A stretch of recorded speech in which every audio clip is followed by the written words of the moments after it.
Bonjour, je m'appelle Ézéchiel, j'ai 21 ans et je vais vous partager l'expérience que j'ai faite avec Jésus.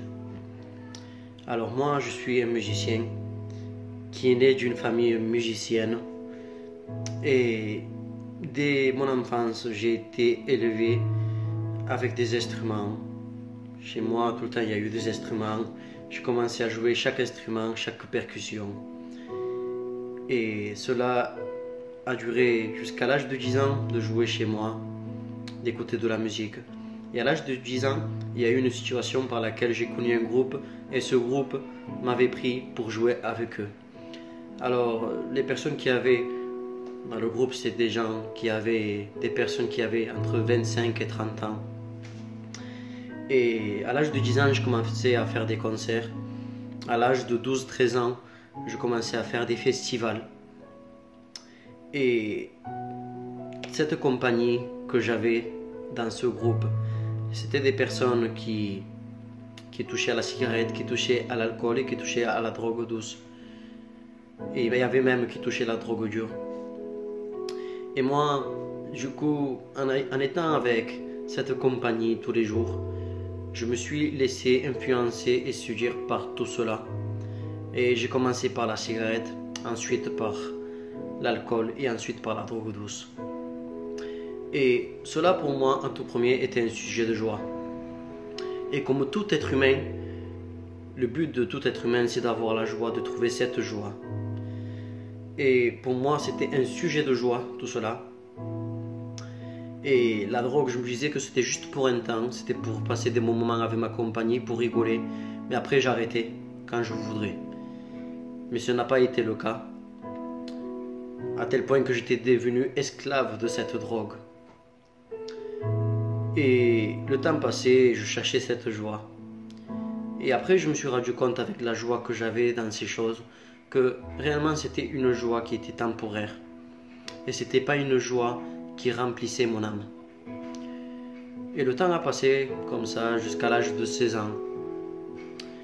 Et il y avait des angoisses qui venaient dans ma vie. Et moi, je ne montrais pas cela, je gardais ma fierté. Je montrais un grand sourire devant les personnes. Mais réellement, derrière ce grand sourire se cachait un cœur brisé. Et moi, j'ai toujours cru en Dieu. Toujours j'ai pensé que ce monde s'est fait parce qu'il y a un Dieu dans cette vie. Mais moi, j'avais une opinion sur le chemin de Dieu que je me disais, le chemin de Dieu, c'est pour les vieux. C'est vivre comme un vieux, c'est s'habiller comme un vieux. Et ça, ce n'est pas pour moi parce que c'est ennuyant. Et moi, je ne m'approchais pas pour cette raison. Et j'avais cette critique de Dieu. Mais l'erreur que je me suis rendu compte aujourd'hui, que j'ai fait et que beaucoup de personnes font, c'est de critiquer de quelque chose qu'on n'a pas connu, qu'on n'a pas goûté. Je vous prends un simple exemple d'un plat qui s'est présenté dans nos vies, et ça c'est arrivé à tout le monde. Il y a un plat qui s'est présenté dans nos vies, et dans ce plat il y a un aliment que jamais on a goûté, mais juste parce que l'aliment on le voit pas beau, on dit que ça vaut rien, que ça ce n'est pas bon, alors qu'on n'a même pas goûté. Mais réellement, ce commentaire on devrait le dire juste après avoir goûté l'aliment. Et aujourd'hui, j'ai goûté à Dieu.